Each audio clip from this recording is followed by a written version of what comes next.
बिस्मिल्लाहिर्रहमानिर्रहीम। लाखों करोड़ों दुरूदो सलाम मोहम्मद मुस्तफ़ा सल्लल्लाहु अलैहि वसल्लम और आले मोहम्मद पर। मैं हूं उमर दराज गोनल। पिछले चंद दिनों से मालूम ये हो रहा है जैसे सिस्टम तहरीक इंसाफ के ऊपर कोई टेस्ट लगा रहा है कि तहरीक इंसाफ क्या कर सकती है, तहरीक इंसाफ किस हद तक जा सकती है। तो लगता यह है कि अब उनको उसका जवाब मिलना शुरू हो गया है। हमने देखा है कि पिछले 3 से 4 दिनों में पाकिस्तान तहरीक इंसाफ का जो मूड है वो बहुत अग्रेसिव है। वो भरपूर जवाब दे रहे हैं, न सिर्फ जवाब दे रहे हैं, बड़े हसास किस्म के सवालात भी उठा रहे हैं। और पाकिस्तान तहरीक इंसाफ अब वो जो उनका एक दिफाई किस्म का माहौल था उसमें से निकल आए हैं। इमरान खान तो पहले भी नहीं थे, अब उनकी पार्टी के जो लोग थे वो भी उससे निकल आए हैं। अब देखिए कि लाहौर में असद कैसर आए, किन से मिले, आलिया हमजा के घर जा रहे हैं, सनम जावेद के घर जा रहे हैं, डॉक्टर यास्मीन राशिद के घर जा रहे हैं। इसी तरह से यहाँ पे आए डॉक्टर आरिफ अलवी, वो इंसदाद दहशतगर्दी अदालत में गए। अब से थोड़ी देर पहले वो सियालकोट में पहुंचे हैं और डार बरादरान की रिहाइश गाह के ऊपर और रिहाना इम्तियाज डार साहिबा ने उनका इस्तकबाल किया। ज़ाहिर है कि डार खानदान ने जो कुछ पिछले थोड़े अरसे में बर्दाश्त किया है वो उनके साथ इजहार यकजहती करने के लिए गए थे। फिर अली अमीन गंडापुर ने एक स्पीच की थी 9 मई को डेरा इस्माइल खान के अंदर, और उन्होंने बुनियादी तौर पर यह कहा था कि हमें ये गवर्नर राज से न डराया जाए। अगर गवर्नर राज लगाएंगे तो फिर हम गवर्नर हाउस के ऊपर कब्जा कर लेंगे। शायद ये कहना नहीं चाहिए था। उसकी वजह यह है कि इस किस्म की चीजों से कोई होता तो नहीं। ज़ाहिर है पाकिस्तान तहरीक इंसाफ को आप क्या डरा सकते हैं कि आप उनकी हुकूमत खत्म कर देंगे? उस जमात को जिन्होंने अपनी हुकूमत, खुद 2 हुकूमतें इसलिए खत्म की कि लोग जो हैं वो कम से कम फैसला कर सके। पंजाब की हुकूमत, खैबर पख्तूनख्वा की हुकूमत। तो तहरीक इंसाफ का मसला हुकूमत नहीं है।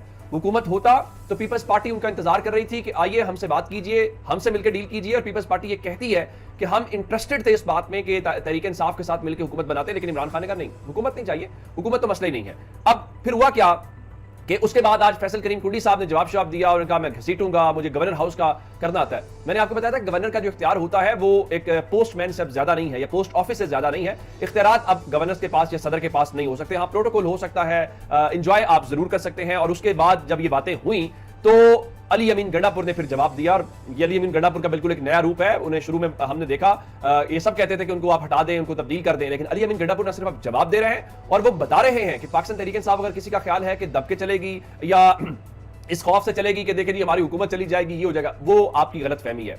उन्होंने गवर्नर को कहा कि तुम्हारे पास आईनी ओहदा है, सियासी गुफ्तगू से इज्तनाब करो वरना मुंह तोड़ जवाब मिलेगा।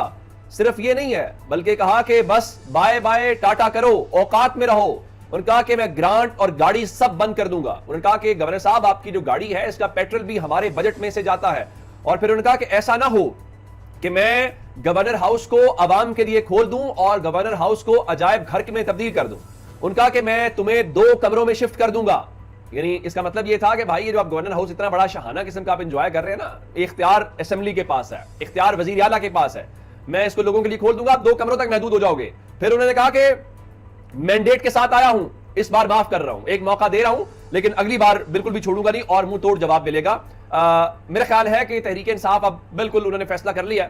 एक तो बातचीत नहीं करेंगे, जिस तरह असद कैसर साहब ने कहा कि ना बातचीत करेंगे ना कुछ और है, बल्कि अब देखा जाएगा। और तहरीक इंसाफ को ये अगर किसी का ख्याल है मुस्लिम लीग नून को तो डरा सकते हैं, आप पीपल्स पार्टी को तो डरा सकते हैं कि आपकी हुकूमत खत्म हो जाएगी। इमरान खान को इस मामले पे आप नहीं डरा सकते और ना ही इमरान खान की हुकूमत उनकी कमजोरी है, ना उनका कोई इस किस्म का वो प्रॉब्लम है। अब ये अलग बात है कि ये हुकूमत सहारे ढूंढ रही है। ये हुकूमत चाहती है कि इमरान खान की लड़ाई जहां है वहां लड़ाई जारी रहे और वो उनकी हुकूमत चलती रहे। अब हम सुनते आए हैं जी काजी फायज ईसा साहब को चीफ जस्टिस वाला मामला, फिर जाहिर है कि वो 2/3 अक्सरियत हुकूमत की खत्म हो गई है। तो तहरीक इंसाफ ने तो कहा काजी साहब ये आपको एक्सटेंशन नहीं मिल रही, ये आपको एक रिश्वत मिल रही है। किसके बदले मिल रही है वो भी उन्होंने बताया।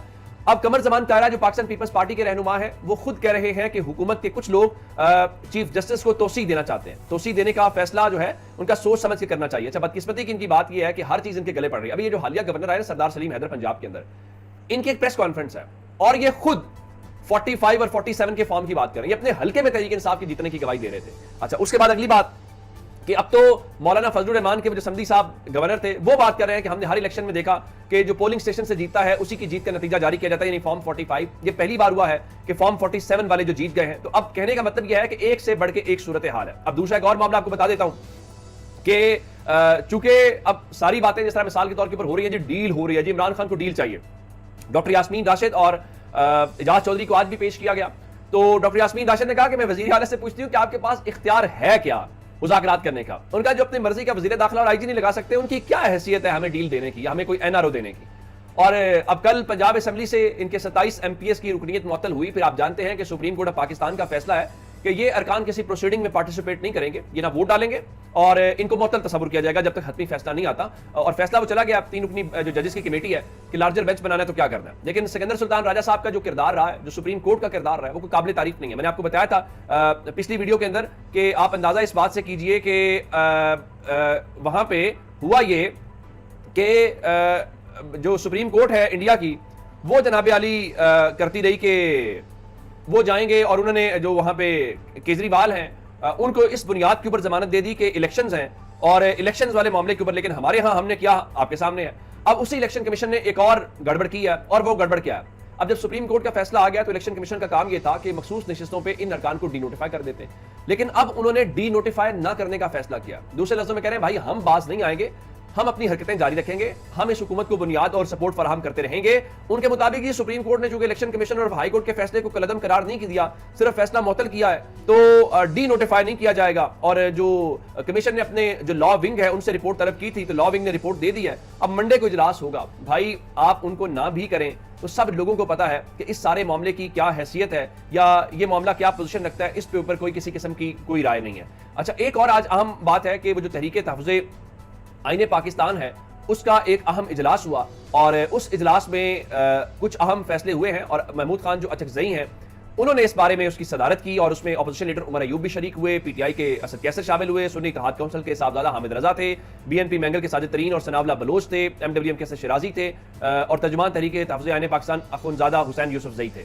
ایک تو انہوں نے ملک گیر تحریک چلانے کا فیصلہ کر لیا نمبر 1, اور فیصل آباد اور کراچی کے جلسوں کے لیے انتظامیہ اجازت نہیں دے رہی, اس کے خلاف انہوں نے عدالتوں سے رجوع کرنے کا فیصلہ کر لیا ہے, اور انہوں نے کہا جی جلسے کرنا ہمارا آئینی حق ہے. اس کے علاوہ جو اعلامیہ جاری کیا گیا ہے 7 مئی کو جو پریس کانفرنس ہوئی ہے اس کو تحریک تحفظ آئین پاکستان نے غیر آئینی, غیر قانونی اور اختیارات سے تجاوز قرار دیتے ہوئے مسترد کر دیا ہے, اور کہا کہ ملک میں آئین توڑنے والوں کو قوم سے معافی مانگنی ہوگی. اس کے بعد جو گوادر میں واقعہ پیش آیا, اہل خانہ سے افسوس کا اظہار کیا گیا ہے, جو وکیلوں کے ساتھ ہوا ہے اس کی مذمت کی گئی ہے. پنجاب میں کسانوں کے مطالبات کے حوالے سے کہا گیا کہ مانے جائیں, اور ان کے ساتھ جو سلوک ہو رہا ہے اس کی مذمت کی گئی ہے. تو اس کا مطلب ہے کہ یہ ٹیمپریچر آپ کو کم ہوتا ہوا دکھائی نہیں دے رہا. اور پھر آپ اس وقت جو امپورٹنٹ بات ہے جو پاکستان کی میڈیا سے بالکل غائب ہے, وہ آزاد کشمیر میں جو اس وقت چل رہا ہے اس ساری چیز کو لے کے صورتحال ہے. وہاں پہ لوگ احتجاج کر رہے ہیں, لیکن پاکستان کے میڈیا کے اوپر بلیک آؤٹ ہے, اور وہاں پہ بجلی مہنگی ہونے کے معاملات ہیں, دیگر چیزیں ہیں, لیکن ہمارا میڈیا اس کو دکھا نہیں رہا. فواد چودھری صاحب نے اس کے اوپر ٹویٹ کیا اور کہا کہ جو آزاد کشمیر کے معاملات ہیں ان پر فوری توجہ کی ضرورت ہے. ہر معاملے کا حل لاٹھی گولی میں تلاش کرنا حماقت ہے. سیاسی جماعتوں کو فوری طور پر بات چیت کر کے جذبات ٹھنڈے کرنے چاہیے. آگ بجھانے کی ضرورت ہے. مظاہرین پر تشدد اور گولی معاملات کو مزید ابتر کرے گی. وہاں پہ بنیادی طور پہ جو مہنگی بجلی ہے آپ جانتے ہیں کچھ علاقے میں پیدا ہوتی ہے, وہاں پہ شہری احتجاج کر رہے ہیں, اور اس سے ہٹ کے جو پولیس کے ساتھ ان کی جھڑپیں ہیں وہ ہوتی ہوئی دکھائی دے رہی ہیں. لیکن پاکستان کا میڈیا اس طرح سے بتا رہا ہے جیسے سب سطح خیرہ ہیں, سب ٹھیک ہے. اب اس کی پرابلم کیا ہے؟ اس کی وجہ یہ ہے ان کا خیال ہے کہ ہم دکھائیں گے تو پاکستان کے باقی لوگ بھی احتجاج کریں گے. بھائی وہ چھپانے سے تو بات نہیں چھپتی, جو ریئلٹی ہے وہ ریئلٹی ہے, اور اگر آپ ڈنڈے سے لوگوں کو دبانا چاہتے ہیں تو میرا نہیں خیال یہ بہت پرانی باتیں ہوگی, یا لوگ اس سے اب ڈرتے یا دبتے نہیں ہیں. تو بہت سارا خیال رکھیے گا. خدا حافظ.